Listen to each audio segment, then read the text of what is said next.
मणिपुर मणिपुर मणिपुर जिधर देखो वही चल रहा है पिछले 7-8 दिनों से। आखिर इसके पीछे का मेन रीजन क्या था? यह विवाद की शुरुआत कहां से हुई? आखिर क्यों हुआ यह विवाद? तो आओ समझते हैं मणिपुर के विवादों को बड़े ही करीब से और पूरे डिटेल में। मणिपुर में 3 मई को हिंसा की शुरुआत हुई। मेतिया घाटी बल समुदाय और कुकी जनजाति पहाड़ी बल समुदाय के बीच हिंसा की शुरुआत हुई थी। दरअसल मणिपुर में मेतिया समाज की मांग है कि उन्हें भी कुकी जनजाति के तरह राज्य में शेड्यूल्ड ट्राइब एसटी का दर्जा चाहिए और उन्हें एसटी का दर्जा दिया जाए, ऐसा मांग है मेतिया घाटी समुदाय का। तो कुकी समाज के लोगों का कहना है कि मणिपुर में गवर्नमेंट जॉब वाले लोग 100% में 60% मेतिया समाज से ही आते हैं और राज्य में 60 में से 40 विधायक मेतिया समाज से ही आते हैं। तो राज्य में मेतिया समाज का ही दबदबा है। तो फिर मेतिया समाज के लोगों को एसटी का दर्जा क्यों चाहिए? मेतिया समाज के लोगों का कहना है कि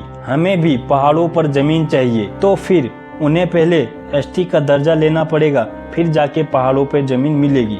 और वहीं कुकी समाज के लोगों का कहना है कि अगर इन्हें भी जनजाति का दर्जा दिया जाएगा तो यह लोग भी पहाड़ों पर जमीन खरीदने लगेंगे, फिर हम लोग कहां जाएंगे? इन्हीं सब बातों को लेकर 3 मई को एक रैली निकाला गया था और यह रैली बढ़ते बढ़ते विवादों में आ गया और विवाद में कुकी समाज के लोग और मेतिया समाज के लोग आपस में झगड़ा शुरू कर दिए और यह हिंसा इतना आगे बढ़ गया है कि अब तक 150 लोगों ने अपनी जान गंवा चुके हैं और वहीं 2 लड़कियों के साथ रेप किया गया और उन्हें बिना कपड़े के पूरे गांव में घुमाया गया। हमारे देश में इंसानियत खत्म हो गया क्या? क्या इस घटना स्थल पर एक भी लोगों को यह सब चीज होते हुए देखकर खून नहीं खोला? क्या इस घटना स्थल पर सब लोग हैवान ही थे? और इस घटना का खबर हमारे तक पहुंचने में पूरे 2 महीने लगे। तो अब पता चला कि हमारे देश के न्यूज पूरे विश्व में 144वां नंबर पे कैसे आते हैं। इन न्यूज वाले को फजूल के चीजें दिखाने से फुर्सत मिले तभी तो कुछ काम का चीजें दिखाएंगे।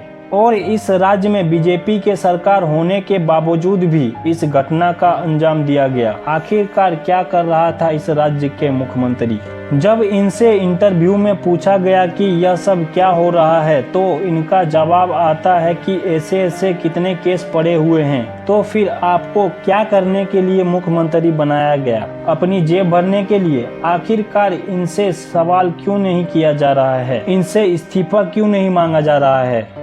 कहाँ गए हमारे माननीय श्री नरेंद्र मोदी जी? आखिरकार क्यों इनसे सवाल नहीं किया जा रहा है? क्या इसके पीछे कहीं 2024 का इलेक्शन को लेकर बात दबाया गया है? यह भी हो सकता है। अगर ऐसा हो रहा है तो कल हमारे शहर या गांव में भी ऐसा हो सकता है। ऐसे घटने को अंजाम दिया जा सकता है और अभी तक इस घटना को अंजाम देने वाले लोगों में से मात्र 2 लोगों को ही गिरफ्तार किया गया है। आखिरकार क्या हो रहा है हमारे देश में? हम कहते हैं कि हम किसी भी देश के सामना कर सकते हैं। जब हमारे देश के लोग ही सेफ नहीं हैं तो हम दूसरे देश से क्या ही सामना करेंगे?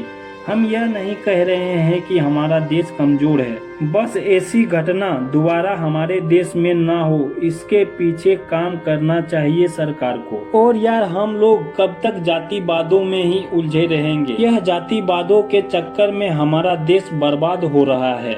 बस आपसे मेरा एक निवेदन है कि जातिवादी पे ना उतरे, एक दूसरे के साथ अच्छे व्यवहार रखे, अच्छे तरीके से चले। जातिवादी से हमारे देश को कुछ फायदा होने वाला है नहीं। बस आज के लिए इतना ही। आपको मिलते हैं अगले वीडियो में अगले जानकारी के साथ। तब तक के लिए जय हिंद, जय भारत। Okay bye.